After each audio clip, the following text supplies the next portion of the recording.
C'est bientôt Noël et ça l'est déjà ici au Marché Off et sur Radio en Construction.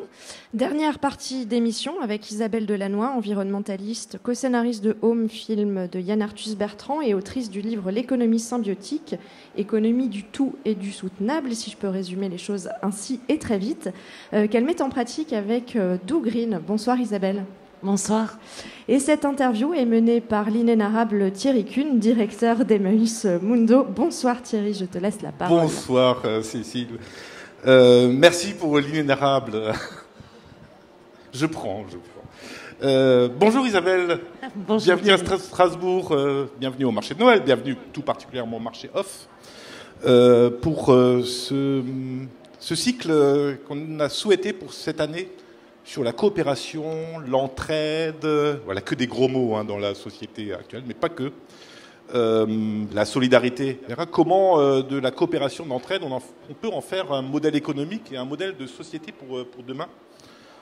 On pense que c'est possible et on l'expérimente et c'est ce qu'on va essayer d'analyser avec toi. Tu as travaillé sur l'économie symbiotique, donc on va essayer de comprendre ce que c'est. Mais je pense qu'on va comprendre parce qu'on l'applique parfois et souvent, tous les jours. Peut-être d'abord, si tu veux bien nous parler un peu de ton parcours et qu'est-ce qui t'a amené à travailler sur ces questions-là. Cécile vient de nous rappeler que tu as co-scénarisé le film Home, que tout le monde connaît, et je pense que tout le monde connaît ici, avec Yann Arthus Bertrand, que tu as travaillé effectivement sur le concept d'économie symbiotique. Mais tu es ingénieur agronome à l'origine. Voilà. Qu'est-ce qui t'a amené à ce travail, à cette réflexion ? Alors, bonjour à tous. Moi, je suis animée... Enfin, ce qui m'a amené à devenir ingénieur agronome, c'est mon amour des sols. C'est quelque chose qu'on ne peut pas expliquer. Ça vient des tripes. Moi, c'était le sol. Voilà. Donc, et je crois que c'est aussi l'émerveillement du vivant, de comment ça fonctionne, qui sont des mécanismes au départ très simples, et puis qui donne une fabuleuse diversité alors que les mécanismes à l'origine sont les mêmes. Vous voyez, vous avez 4 bases d'ADN communs, du baobab à l'araignée au ver de terre et à nous, et c'est incroyable parce qu'avec ces mêmes bases, ces mêmes acides aminés ensuite, ces mêmes nutriments, il y a toute la diversité du vivant qui naît et qui se déploie sous nos yeux dans tous ces mouvements, dans toutes ces couleurs, dans ces parfums. Donc c'est assez merveilleux. Et donc cette combinaison entre le sol et puis l'émerveillement du vivant m'a amenée à devenir ingénieur. Parce qu'en plus, moi, je viens du Nord et ingénieur, c'était le métier qu'il fallait faire. Donc ingénieur, mais du vivant. Et très vite, j'ai eu la chance de faire un stage en agriculture biologique quand j'avais 20 ans, donc c'était il y a 30 ans, et c'était très peu courant. Et là, en fait, c'est un ancien prof de philo qui était devenu agriculteur et m'a raconté, en fait, les pesticides.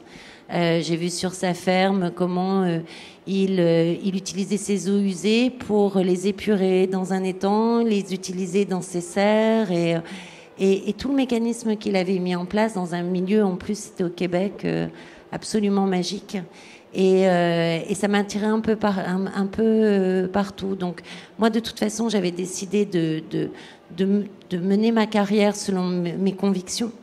Et donc, ça fait 30 ans que je travaille pour l'écologie, mais jamais en militantisme dans un parti ou dans une association, vraiment par mes activités. Donc ça m'a conduit à faire plein de métiers différents finalement pour pouvoir vivre de l'écologie. C'est toujours pas facile. Alors il y a 30 ans, c'était pas facile non plus.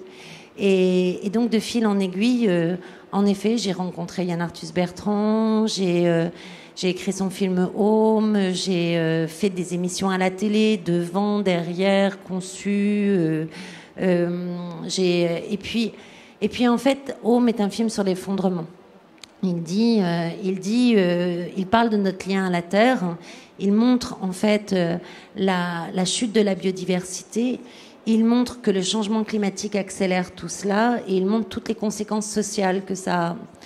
Et il dit en fait, c'était en 2009, nous n'avons pas plus de 10 ans pour éviter de basculer dans une terre au visage inconnu. Et ces 10 ans, c'est 2020.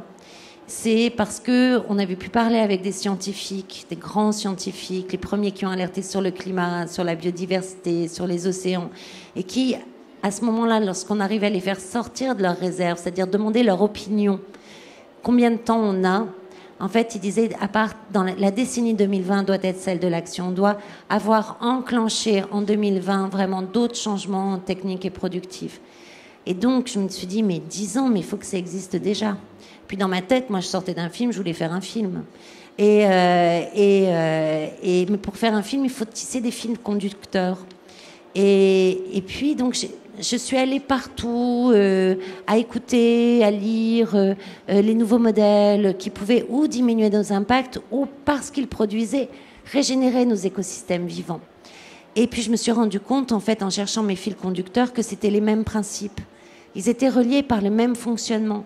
Et que, en fait, on pouvait décrire aussi l'économie sociale et solidaire comme ça, aussi l'économie des communs comme ça, et qu'en fait, on avait dans le monde entier une nouvelle économie qui était apparue, qui partait des territoires, qui était présente, les acteurs en étaient présents sur tous les territoires, ils fonctionnent de la même façon sous des mots différents, et qu'ensemble, ils couvrent absolument toutes les activités, et que, en fait, toutes ces nouvelles économies circulaires, zéro déchet, open source, la permaculture, l'agroécologie, c'est pas des pansements de notre économie.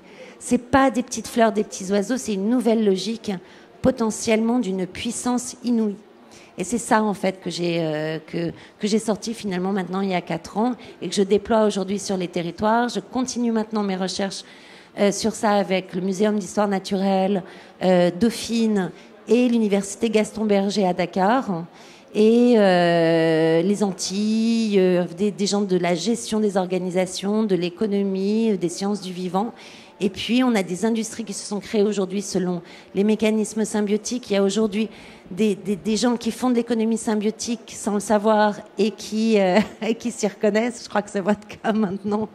Et on a des financiers qui ont décidé de faire des fonds pour ces projets-là. Et aujourd'hui, je crois vraiment qu'on doit faire mainstream, en fait. On a la relève économique. Et on peut le faire. Ouais, voilà. C'est ça mon parcours. Ouais, alors, ça nous parle effectivement, d'autant plus que dans la discussion, dans la préparation des échanges de ce marché off, on s'est dit, mais et c'est ce qu'on se disait déjà l'année dernière, il y a plein de gens qui font de l'économie sociale et solidaire sans le savoir. Et voilà, on souhaitait aussi parler un peu de cette économie sociale, solidaire, peut-être de l'économie symbiotique, informelle. Oui. Les phénomènes d'entraide, c'est aussi naturel, mais peut-être justement avant d'en arriver là, on s'était dit tout à l'heure, oui, j'ai préparé quelques questions, mais ça va certainement partir sur des choses qui n'étaient pas prévues. C'est peut-être aussi ça, l'économie symbiotique. Hein. On ne prévoit pas tout, hein, forcément, mais il y a plein de choses qui émergent. Tu parlais aussi des conséquences sociales. Je t'ai entendu parler aussi des conséquences sociales. Évidemment, ça nous parle aussi à Emmaüs. On sait à peu près maintenant analyser quand même les conséquences environnementales sur le réchauffement climatique, sur le dérèglement climatique, sur la biodiversité, mais on ne fait pas forcément toujours le lien avec les conséquences sociales. Et je pense que les mots qu'on peut connaître aujourd'hui, cette gestion catastrophique des ressources, ça a aussi des conséquences sociales. Et j'aimerais un petit peu t'entendre là-dessus, et après on reviendra un peu plus sur notion d'économie, notion de symbiose, et l'économie symbiotique. En fait, ce dont je me suis rendu compte, c'est que la caractéristique de toutes nos actions, c'est de régénérer.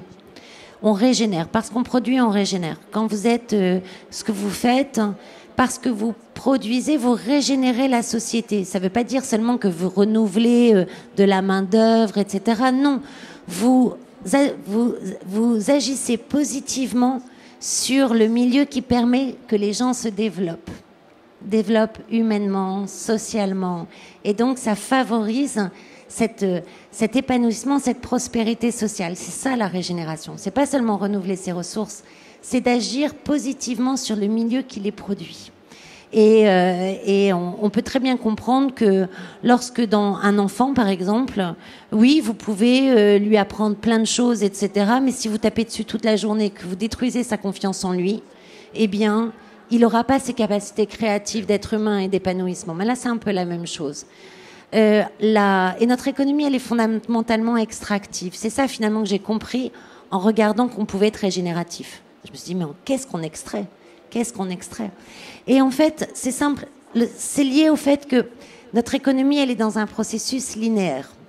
Linéaire, ça veut dire j'extrais, je transforme, je vends, je consomme, je jette. Et il faut relancer la machine économique. Vous voyez, il faut jeter même maintenant le plus vite possible pour pouvoir relancer, que vous ayez de nouveau un nouvel objet, etc. Notre économie actuelle fonctionne comme ça. Mais ça ne marche que si j'extrais au plus bas prix, je transforme au plus bas prix. Donc si j'ai des tampons de pauvreté assez forts en fait sur la planète pour pouvoir faire ça, et des tampons de richesse assez élevés pour pouvoir absorber la production et jeter le plus vite possible. Il y a plein de choses qui nous poussent à jeter. Il y a l'obsolescence programmée de nos équipements, c'est-à-dire qu'ils ne sont plus faits pour durer, ils sont faits même pour s'arrêter, même si c'est illégal. Certains ont pu le prouver sur pas mal d'équipements. Il y a le fait qu'on vous induit toujours d'un point de vue marketing, d'un point de vue de la conso, des désirs que vous n'auriez pas forcément. Et donc, vous trouvez que c'est plus à la mode. Vous trouvez que c'est... Enfin, moi, j'ai halluciné le jour où j'ai vu arriver les catalogues été-hiver de maisons. Le canapé été-hiver, quoi. Avec le canapé, pardon, printemps-été, automne-hiver. Mais je change pas mon canapé. Les canapés Emmaüs qu'on retrouve partout sur le marché off, c'est toute saison. Hein. C'est durable. Ça. Le lustre, un truc de dingue. Enfin bon, bref. Et donc... Et ça, vous voyez, en fait, j'ai compris à ce moment-là, pour un électricien, c'est une différence de potentiel. Ben là, c'est la différence de développement. Et donc, se dire que on va agir sur les politiques de développement, etc., c'est vœu pieux, ça ne va pas avec cette économie. En fait, on a besoin de cette différence de développement dans une économie extractive. Et donc, elle fait des conséquences sociales terribles, absolument terribles. Parce qu'en plus... Évidemment, elle met en concurrence maintenant les travailleurs qui n'ont pas de sécurité sociale, qui n'ont pas de droits sociaux, on l'a vu avec l'effondrement au Bangladesh à Dhaka du Rajopiana.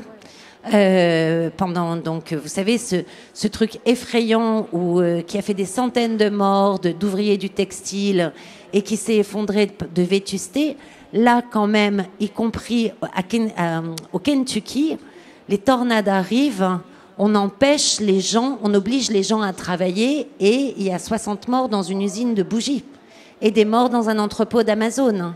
Donc en fait, cette économie nous tire vers le bas socialement. Les troubles musculo-squelettiques sont la première maladie socio-professionnelle en France avec la dépression. Et on n'est pas dans les pires pays de l'assemblage. Vous voyez, les troubles musculo-squelettiques, c'est à force de faire toujours le même mouvement.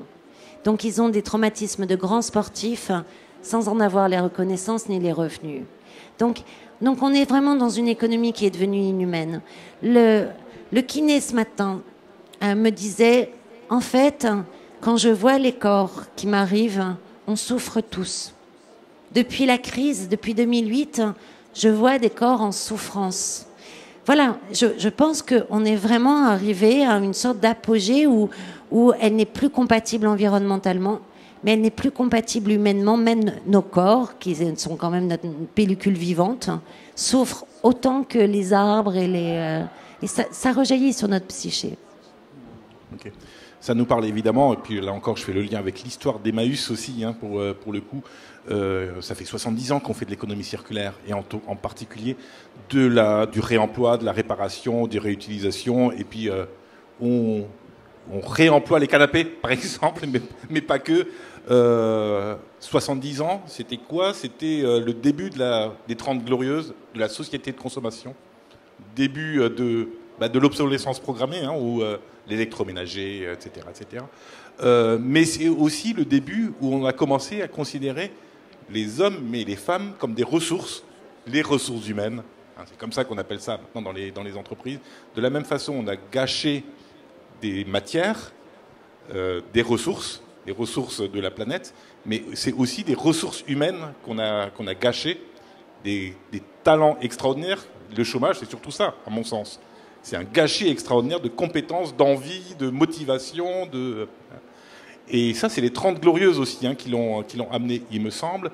Emmaüs, pendant ce temps, un peu dans l'ombre. Hein. Aujourd'hui, l'économie circulaire, etc., l'économie sociale et solidaire, on en parle heureusement de plus en plus, pas encore assez. Mais pendant ces 30 ans, Emmaüs s'est développé sur cette idée-là, c'est de redonner une seconde vie aux objets et aux matières, pour le coup, pour donner une seconde chance aux hommes et aux femmes qui, eux aussi, ont été jetés d'une certaine manière, hein, comme une économie linéaire, qui ont été jetés après avoir servi de ressources. Donc c'est exactement le même processus. Et aujourd'hui, on se rend compte de la pertinence de cette démarche. On va revenir, si tu veux bien, cette notion d'économie symbiotique, qu'on le définisse un petit peu. Donc on va être peut-être très didactique, si tu veux bien. On a parlé beaucoup d'économie, et on en parle ici aussi, économie sociale et solidaire. C'est quoi l'économie ? C'est pas seulement une histoire de spécialistes. Les économistes, ouais, c'est pas pour moi. Hein, moi, j'y comprends rien, l'économie. Machin. C'est des tableaux Excel. Voilà. C'est quoi l'économie ? Alors, en effet, on a un moment où on voit qu'on s'est trompé. Donc, il faut aller à l'origine, en fait, des mots. Et pas pour aller au-delà de la définition qu'ils ont prise dans un courant donné. Donc, c'est bien d'aller à l'étymologie des mots. Et l'économie, ça veut dire quoi, en fait, dans son étymologie ? Eco, ça veut dire la maison et la maisonnée, c'est-à-dire les gens qui vivent dans la maison. Donc, notre maison, c'est la terre, et la maisonnée, c'est nous et les autres êtres vivants. Et nomos, ça veut dire la gestion. Donc, l'économie, c'est la gestion de la terre et de ses habitants. Et à partir de ce moment-là, en fait, quand on voit ce qui nous arrive, quand on parle de cette extraction, de ces crises écologiques, sociales, économiques qu'on a aujourd'hui, en effet, je me suis dit, mais en fait, prouvez-moi que les économistes d'aujourd'hui sont des économistes qui gèrent, si on reprend la définition littérale du mot, qu'ils gèrent en effet la maison et la maisonnée, parce qu'en réalité, on est dans un pillage de nos ressources aujourd'hui, et qui est maintenant conscient que, en fait, je pense que notre économie nous a amené du confort, une abondance qui a permis de l'éducation pour tous, etc. Mais aujourd'hui, elle a terminé sa mission historique, en fait, et qu'elle est devenue du pillage. Et du pillage, on ne peut que le voir. Et on ne peut pas dire, vu ce qui nous arrive, qu'on a géré. Donc, en effet, il faut redéfinir le mot économie. Et comme moi, l'économie symbiotique, c'est une découverte, parce que jamais j'aurais cru que je sortirais un jour une théorie économique. Il a fallu que je me réapproprie ce mot en disant, ben oui, en fait, si je regarde la définition, c'est vraiment de l'économie. Et c'est une économie complète puisqu'elle couvre toutes les activités. Et c'est une économie globale puisqu'on peut définir ses règles et ses principes de fonctionnement et ses lois de puissance. Donc voilà, et donc l'économie c'est ça, c'est la gestion de la maison et de la maisonnée. Et c'est tout simplement aussi la façon que nous avons de produire, d'échanger et de répartir la valeur et toutes les activités que l'on mène à cet effet dans notre société et sur Terre, ce qui n'est jamais dans la définition. C'est tout ça se limite toujours à dans notre société. Pour vous dire un petit peu aussi le paradigme économique, c'est que dans les revues les plus prestigieuses économiques, académiques, les 50 revues les plus prestigieuses, heureusement il n'y a pas qu'elles, mais quand même, Nicolas Stern a fait une étude du nombre d'articles qui parlaient du climat. Il a trouvé 0,07% de ces d'articles qui parlaient sur le climat, 59 sur 70 000 articles. Sur la biodiversité, 11 sur 70 000. Vous voyez, c'est hallucinant quand même. C'était en 2019 cette étude. Et du coup, économie symbiotique, si je vous écoute bien et si vous venez de revenir à l'origine du mot économie, en fait, ajouter symbiotique, c'est simplement insister sur l'origine du mot économie, presque. Oui, c'est vrai. Je n'avais pas vu comme ça, mais c'est vrai. En fait, symbiotique, parce que ce que j'observais, c'est incroyable. Comme je suis agronome au départ, je suis biologiste au départ. Et j'observais, moi, les mécanismes humains. Et je me dis, mais c'est incroyable ce qu'on voit apparaître. C'est le mécanisme le plus puissant qui existe dans le vivant, le plus doux et le plus puissant, c'est la symbiose. Et la symbiose, c'est quoi ?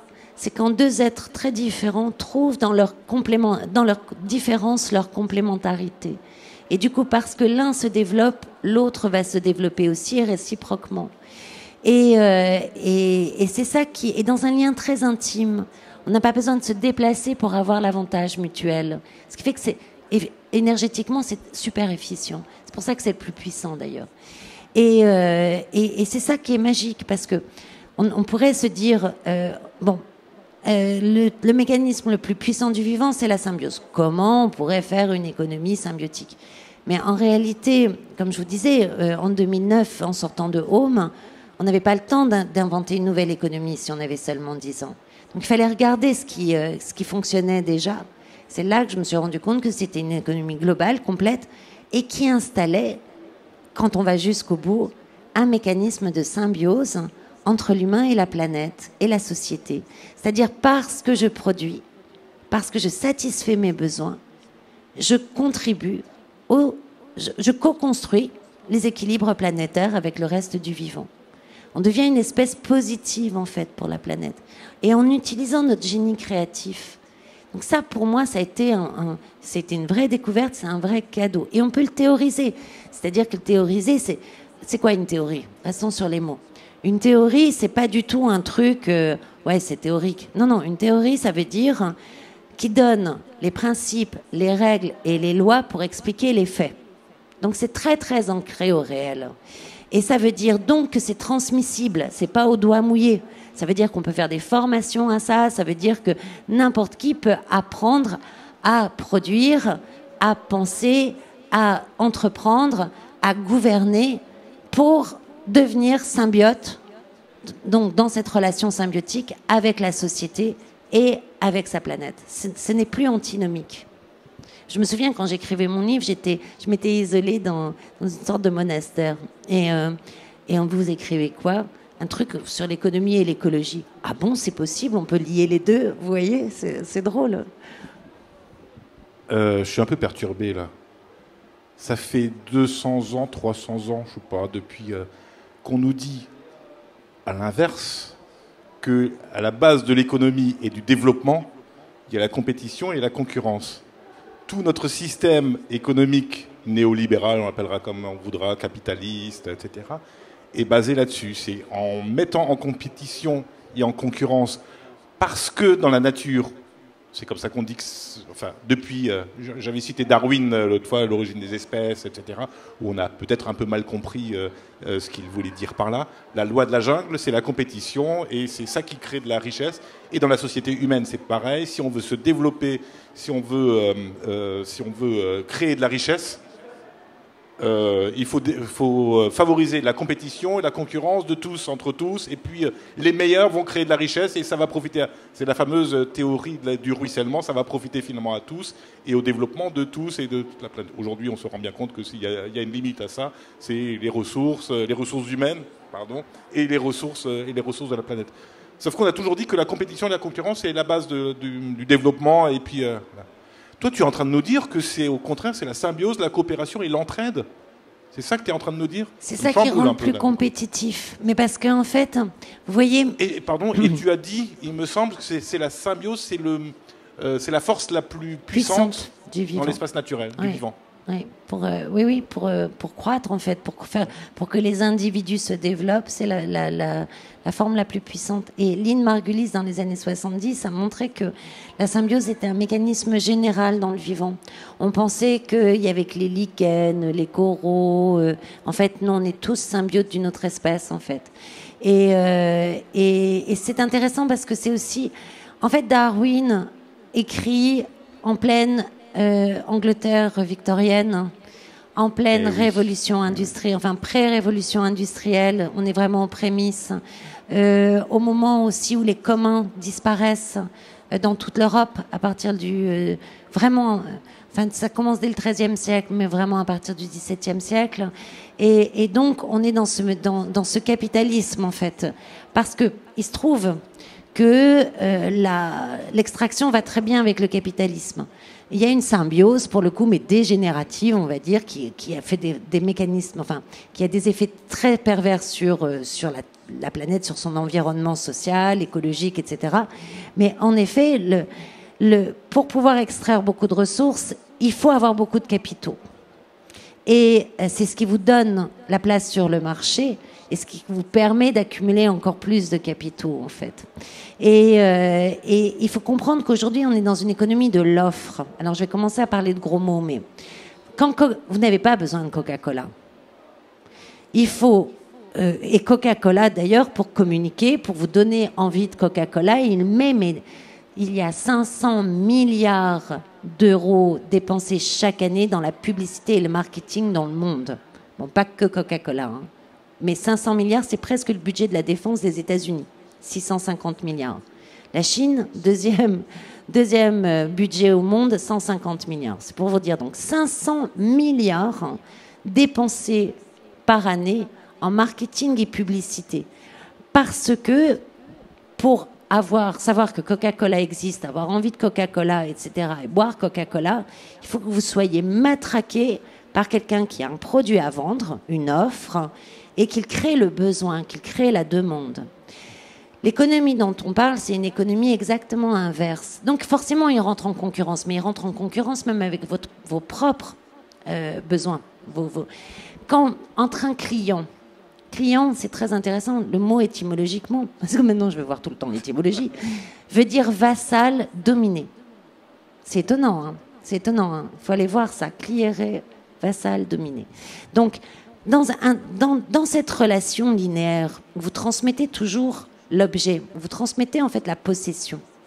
Eh bien, vous allez chercher à vendre le plus cher possible, et vous allez chercher à acheter le moins cher possible. Donc, vous êtes en concurrence tout le temps. C'est pour ça qu'on négocie, gna gna gna gna gna. Lorsque vous créez quelque chose ensemble, en partant de vos besoins, vous êtes dans une convergence de besoins et d'intérêts. Et du coup, c'est votre coopération qui va permettre de créer l'offre. Enfin, de créer, pas créer l'offre, de créer le produit. Mais c'est une économie qui part des besoins, en fait.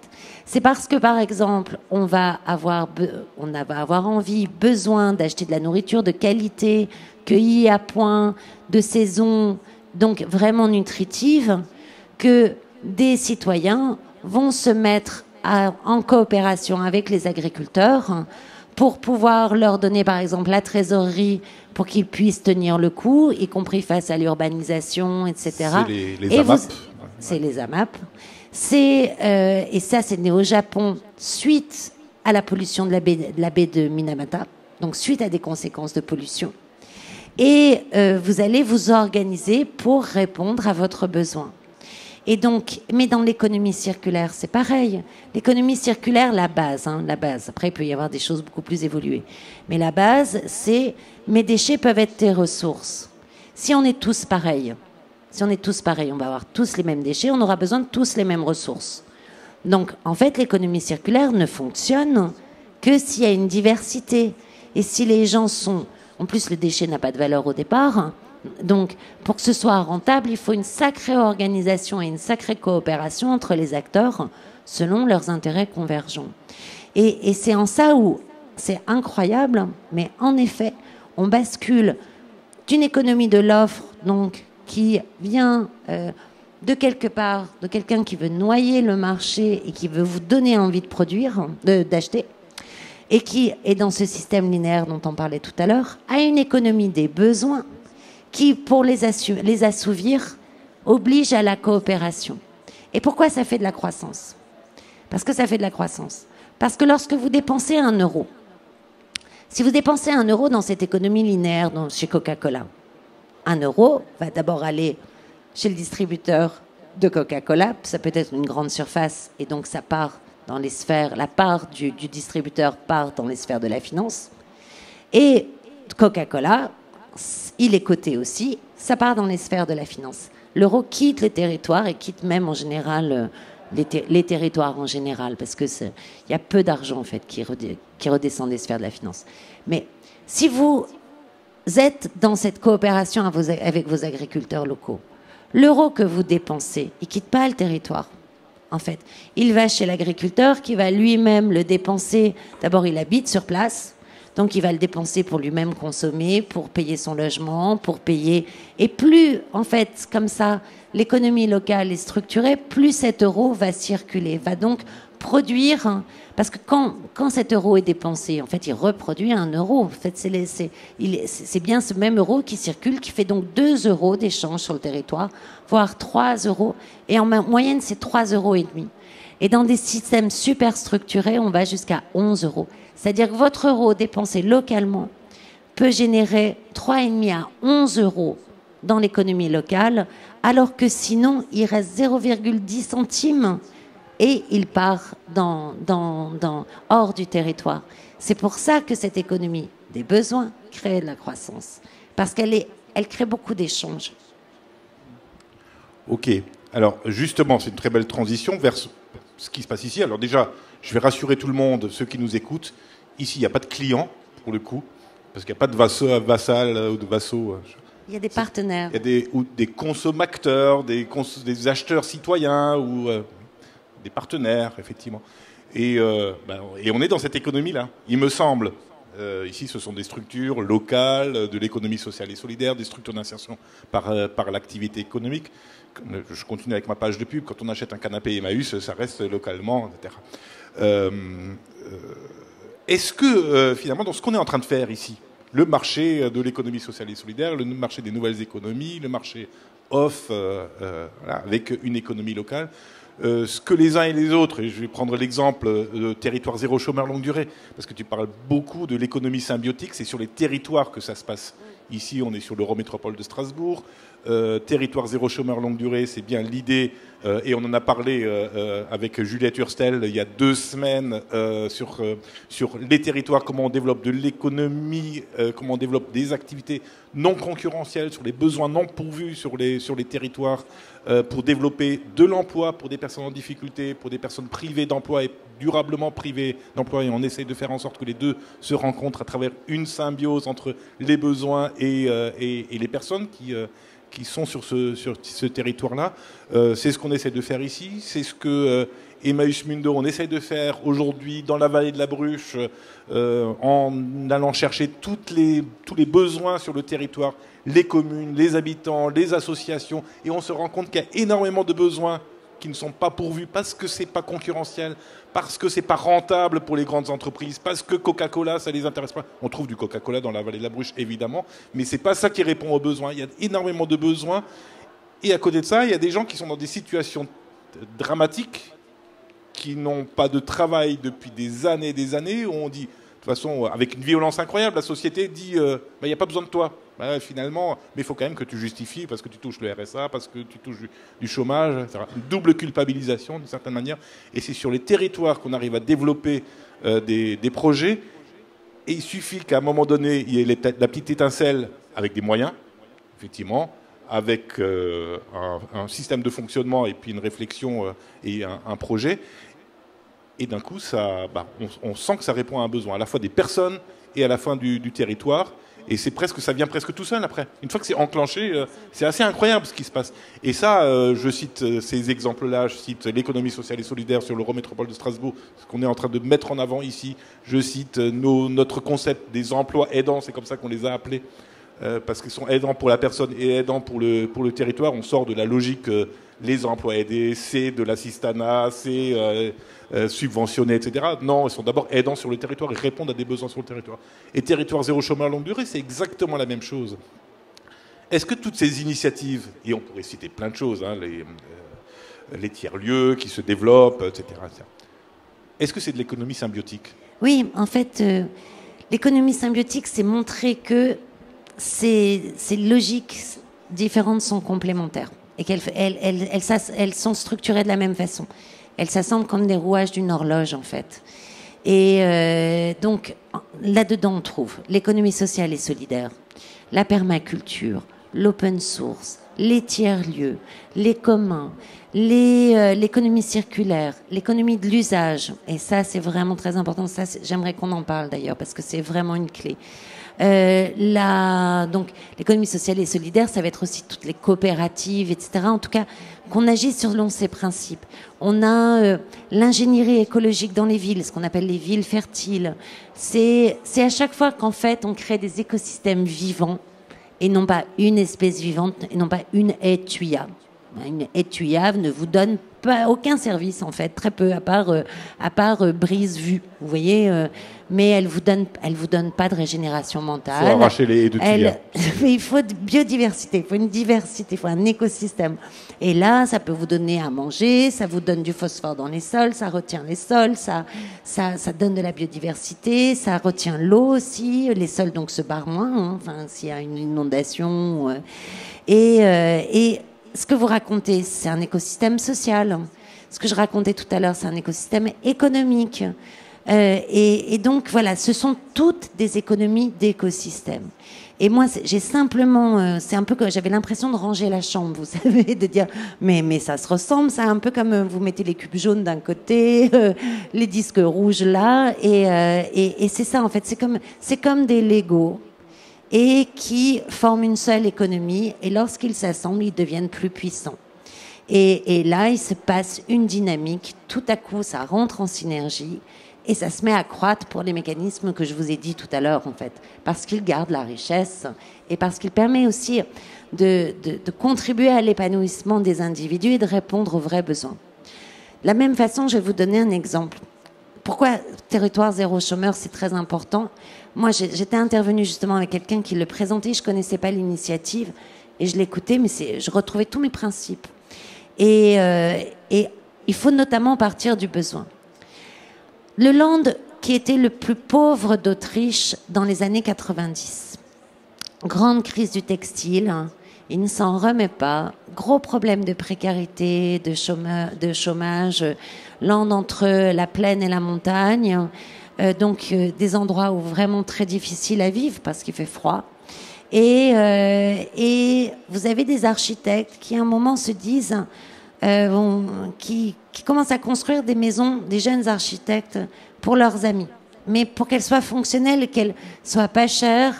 C'est des écolos, ils ont envie qu'elles viennent de la ressource locale, mais de forêts bien gérées, et qu'elles répondent aux fonctions. En partant de ça, en partant du besoin de ses habitants, en pensant l'architecture comme ça, aujourd'hui c'est une des écoles d'architecture dans le monde, c'est-à-dire une pensée de l'architecture qui se déploie le plus vite. 20 ans après, c'est ça, 20 ans après, ils sont le land qui exporte, enfin la région d'Europe qui exporte le plus par habitant. Et ils n'ont que des mécanismes écologiques sur cette architecture. C'est-à-dire, c'est passif. Ils disent, en fait, une maison qu'on doit chauffer, c'est une maison mal conçue. C'est passif. C'est issu de matériaux locaux, biosourcés, de forêts donc locales et gérées pour leur biodiversité. Donc ça veut dire qu'elles régénèrent aussi toutes les ressources en eau, etc., etc. Et où ils ont développé un tas de micro-industries très spécialisées à haute valeur ajoutée selon les besoins. Comment on intègre un panneau solaire dans le toit? Comment on fait que ce panneau solaire, les matériaux puissent être renouvelables, etc. Comment parce qu'on a une ressource limitée et qu'on est en grande croissance, on fait au mieux des panneaux les plus, on réutilise tous les coproduits du bois lors de la scierie, lors de toutes les étapes. Et aujourd'hui, en fait, ils ont multiplié les choses. Ils font une ville de 3000 habitants à des locaux municipaux incroyables où il y a la mairie à l'étage, le restaurant communal qui emploie, qui est sourcé des agriculteurs locaux, la crèche, la bibliothèque, etc. Et en fait, ils ont fait le bâtiment U avec des panneaux solaires en ombrage et ça fait la place du village. Donc, si vous voulez, et comment ils ont fait? Ils sont toujours partis des besoins. Et ils ont associé les entreprises, les collectivités, les habitants sur chaque projet. Et c'est le land qui exporte le plus par habitant aujourd'hui d'Europe alors que c'était un des territoires les plus en crise. Parce qu'il se passe ces dynamiques-là. Tout à coup, il y a un truc qui se passe et qui fait une spirale positive. Justement, en début d'émission, on avait un architecte qui est donc spécialisé dans la réponse aux catastrophes naturelles. Et il racontait donc ces maisons, les safe houses au Vanuatu. Et en fait, ça a été l'occasion de discuter avec lui du lien de ces populations-là à leur environnement. Elles construisent évidemment avec le bois des forêts environnantes et elles savent détecter maintenant, maintenant elles l'ont toujours su d'ailleurs, quand les cyclones vont arriver simplement en observant la nature.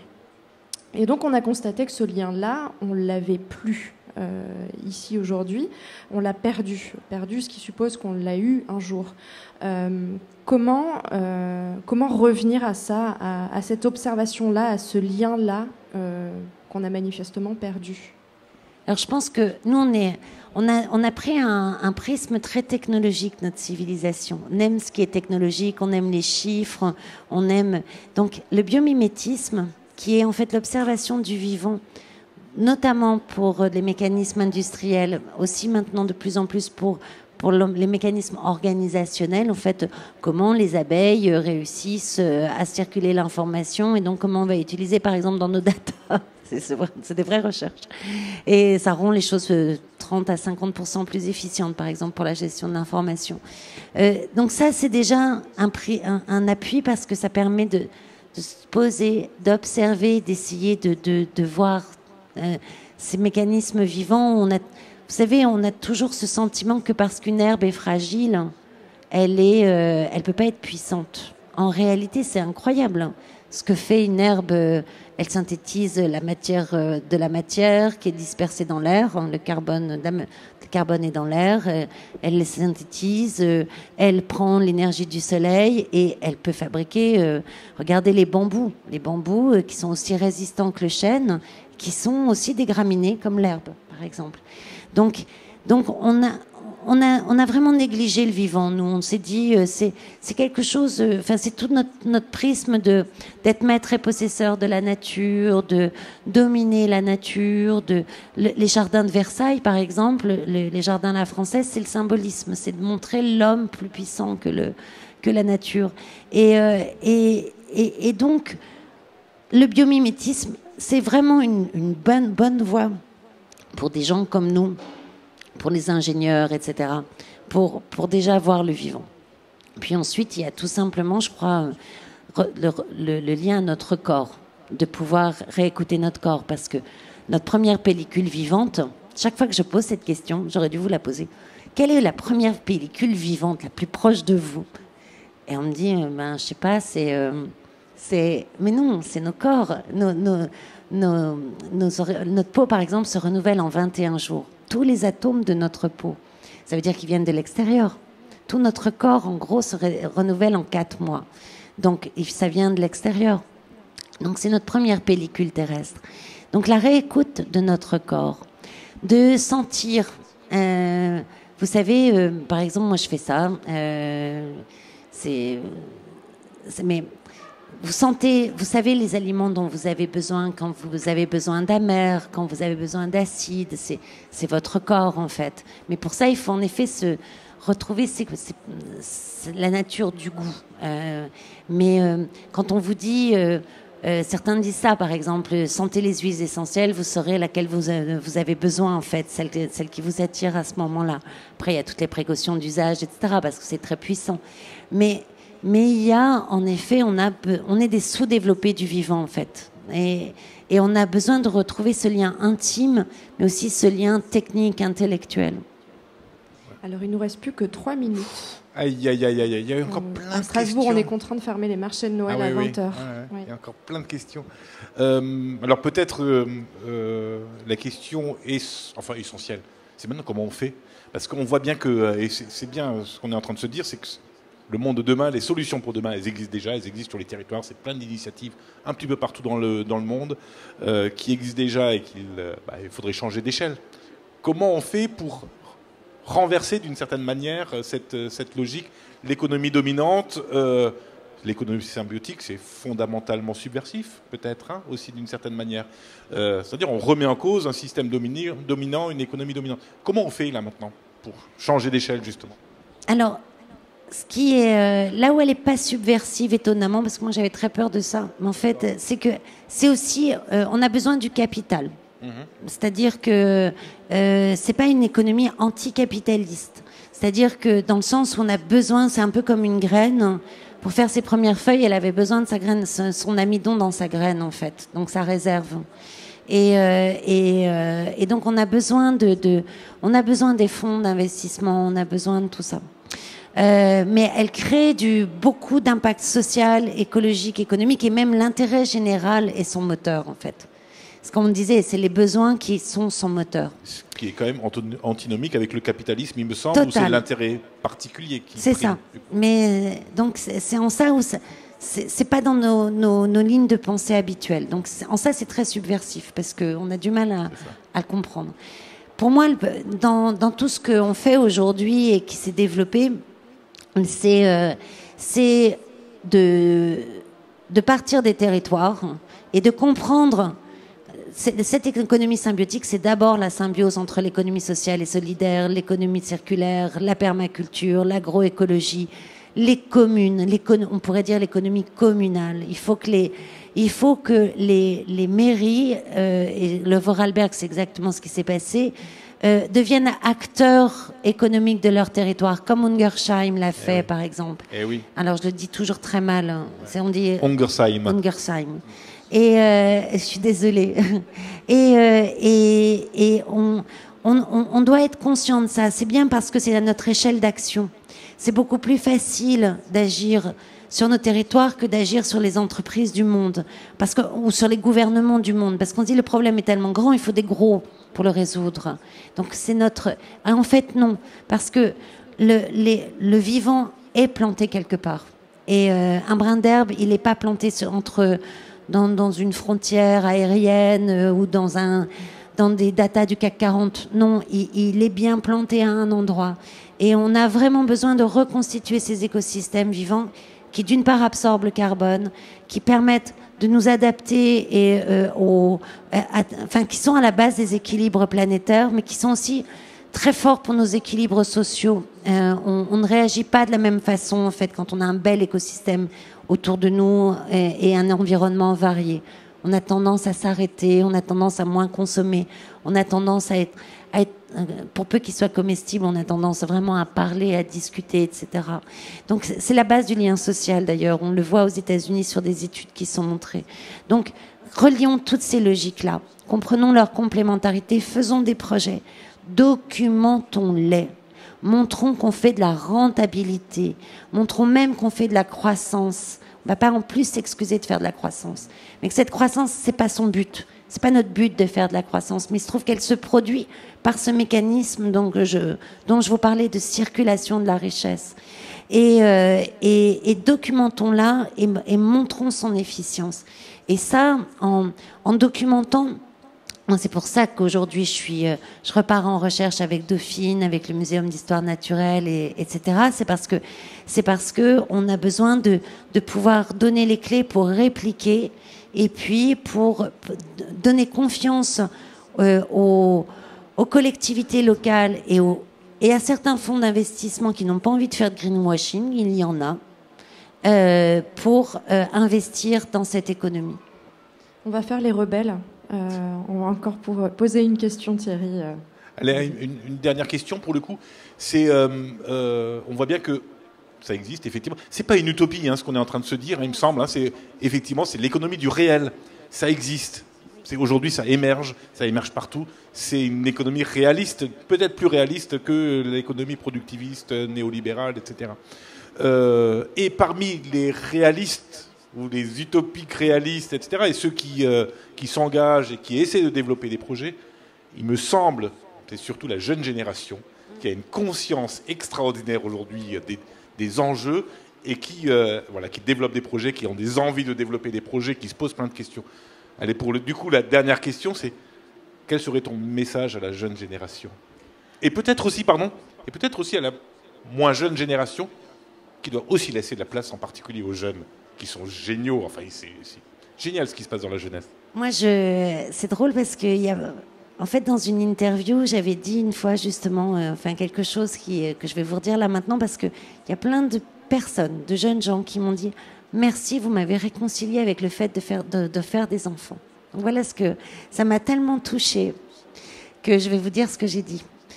On me posait cette question notamment par rapport à la démographie. En fait, il faut arrêter de faire des enfants, etc., etc. Et moi, j'ai dit, mais quand je vois les lycéens qui sont dans la rue, qui, lorsqu'ils sont dans la rue, ils n'interpellent pas le président de la République, ils interpellent en fait nous, leurs parents, leur génération. Et heureusement en fait qu'ils sont là, parce que c'est eux qui nous font bouger. Et puis parce qu'aujourd'hui, on a surtout besoin d'adaptation, en fait. Et c'est les sociétés jeunes qui s'adaptent. Et donc c'est grâce à la jeunesse d'aujourd'hui qu'on aura peut-être les chances de s'adapter.